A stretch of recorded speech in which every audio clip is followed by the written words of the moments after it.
अस्सलामुअलैकुम fourth year class. कल हमने देखा था कि हमने अपने कोलाइडल सॉल्यूशन को किस तरह से प्रिपेयर करना है।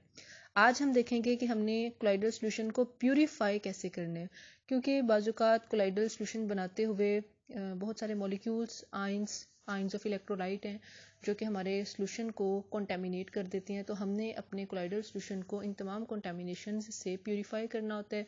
प्यूरिफाई करने के 3 मेथड्स हैं, डायलाइसिस है, अल्ट्रा फिल्ट्रेशन है और इलेक्ट्रोडायलाइसिस है। डायलाइसिस में क्या होता है बेटा, डायलाइसिस हम तब यूज़ करते हैं जब हमने अपने कोलाइडल पार्टिकल्स को सेपरेट करना हो डिजॉल्व्ड मॉलिक्यूल्स और आयंस से। यहाँ पे हमारे पास कंटेमिनेशन क्या है, डिजॉल्व्ड मॉलिक्यूल्स और आयंस। और यहाँ पे हमें जो चीज़ फ़ायदा देती है वो ये कि हमारे कोलाइडल पार्टिकल्स के साइज़ में और डिजॉल्व्ड मॉलिक्यूल्स और आयंस के साइज़ में जो है वो अच्छा खासा डिफरेंस होता है। डायलाइसिस के लिए हम जो एपरेटस यूज़ करते हैं उसको डायलाइज़र बोलते हैं। और यहाँ पे मेम्ब्रेन्स का भी इस्तेमाल होता है, परमिएबल मेम्ब्रेन्स का। परमिएबल मेम्ब्रेन्स जो है, आप पार्चमेंट पेपर यूज़ कर सकते हो, सेलोफेन यूज़ कर सकते हो, सेलुलोज नाइट्रेट, सेलुलोज एसीटेट या फिर एनिमल ब्लैडर का भी इस्तेमाल कर सकते हो। अब जो डायलाइज़र जो एपरेटस है उसको हम देख लेते हैं कि वो कैसा होता है। बेटा डायलाइज़र जो है एक सिलेंड्रिकल वेसल होती है, सिलेंडर तरह की, और उसका जो नीचे वाला एंड है, लोअर एंड है, उसको आपने पार्चमेंट मेम्ब्रेन से क्लोज किया होता है।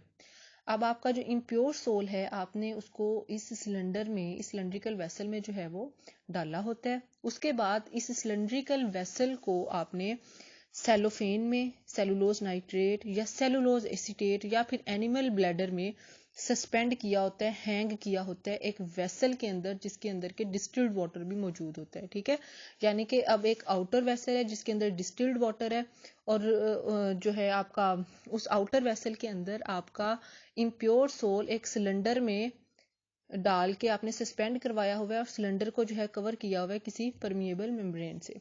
ठीक है, अब क्या होगा कि आपके जो आयंस हैं, मॉलिक्यूल्स हैं डिजोल्व, वो मेम्ब्रेन से पास होके आपके वाटर सोल्यूशन में जो है डिस्टिल्ड वाटर में चले जाएंगे और आपके कोलाइडल पार्टिकल्स जो हैं वो उन मेम्ब्रेन से पास नहीं हो सकेंगे। इस तरह से डायलाइसिस हो जाएगी।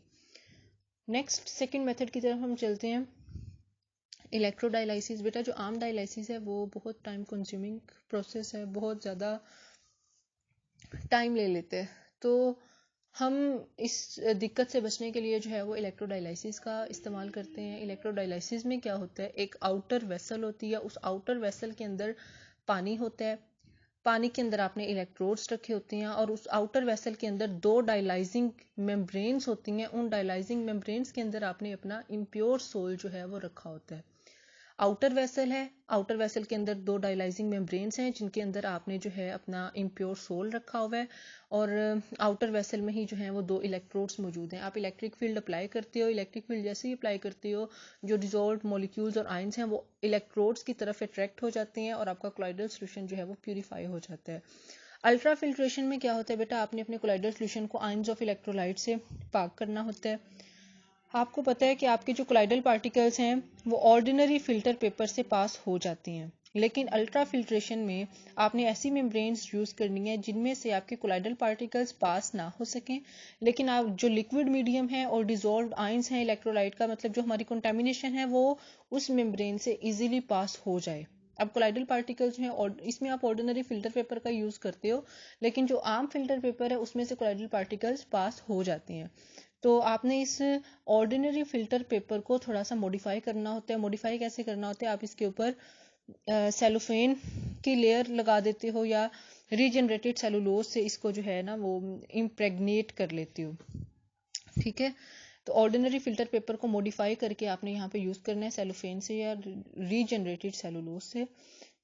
जब आप इस तरह से अपने ऑर्डिनरी फिल्टर पेपर को इम्प्रेग्नेट कर लोगे तो क्या होगा, आपका जो लिक्विड मीडियम है और जो आयंस ऑफ इलेक्ट्रोलाइट हैं वो तो इजीली पास हो जाएंगे यहाँ से, लेकिन जो आपके कोलाइडल पार्टिकल्स हैं वो पास नहीं हो सकेंगे। इस तरह से आप अपने सोल को जो है वो प्यूरिफाई कर लेंगे।